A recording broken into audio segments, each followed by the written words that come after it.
Action director. Director గారు first ఏం చెప్పండి, master I want first one కైరస్ సీక్వెన్స్. ఆ సీక్వెన్స్ లో ఒక లేడీ ఫైట్ చేయాలి. ఆ వెహికల్ లో నుంచి ఎక్కడి నుంచి ఎక్కడికి జంప్ చేయాలో ఇవన్నీ కూడా it should be like A planning. So ఈ ప్లానింగ్ తో నేను ఫస్ట్ రిహార్సల్ చేస్తాను. We need to rehearsal. ఈ మూవీకి కావాల్సిన అవుట్పుట్ ని ఫైండ్ అవుట్ చేయడం జరిగింది. అశ్వత్థామ క్యారెక్టర్ అన్ని విద్యలు చేసినటువంటి క్యారెక్టర్. భైరవ టెక్నికల్. ఈ రెండింటిని బేస్ చేసుకుని ఫైట్ చేయడం అంటే మోర్ కాంప్లికేటెడ్. ఎందుకంటే అశ్వత్థామ ఏమో 9 feet, ఆ భైరవ ఏమో ఆల్మోస్ట్ 6 to 6'4".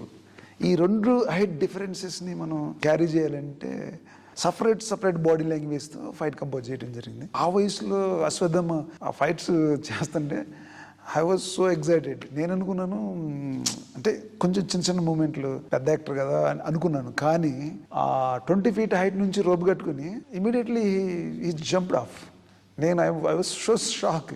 తర్వాత we find out martial arts techniques అవి తీసుకుని వాటిని మెర్జ్ చేసి మన మైథాలజీలో మన పురాణాల్లో మార్షల్ ఆర్ట్స్ సంబంధించినటువంటి కొన్ని టెక్నిక్స్ని తీసుకుని ఆ టెక్నిక్ని మొత్తాన్ని కూడా మెర్జ్ చేసి ఈ యాక్షన్లో ఇంక్లూడ్ చేయడం జరిగింది. తర్వాత మన డిఓపి డీజే అమేజింగ్ కెమెరామెన్, అంటే విజిబుల్ కెమెరామెన్. ఆయన హ్యాండిల్డ్ ఈజీగా చేయగలిగాడు. ఇంత క్లియర్గా కష్టపడి ఇన్ని రోజులు చేయడం జరిగింది. ఇంత పెద్ద యాక్షన్ సీక్వెన్సెస్ మేము చేయగలిగామంటే surrounding the director assistant directors, camera, stunt people. నేను యాక్షన్ కంపోజ్ చేసేటప్పుడు నా స్టంట్ పీపుల్స్ ఉన్నారు, నా అసిస్టెంట్స్. చాలాసార్లు నేను వాళ్ళ మీద I shouted angry on them, but just smile giving come and work with me.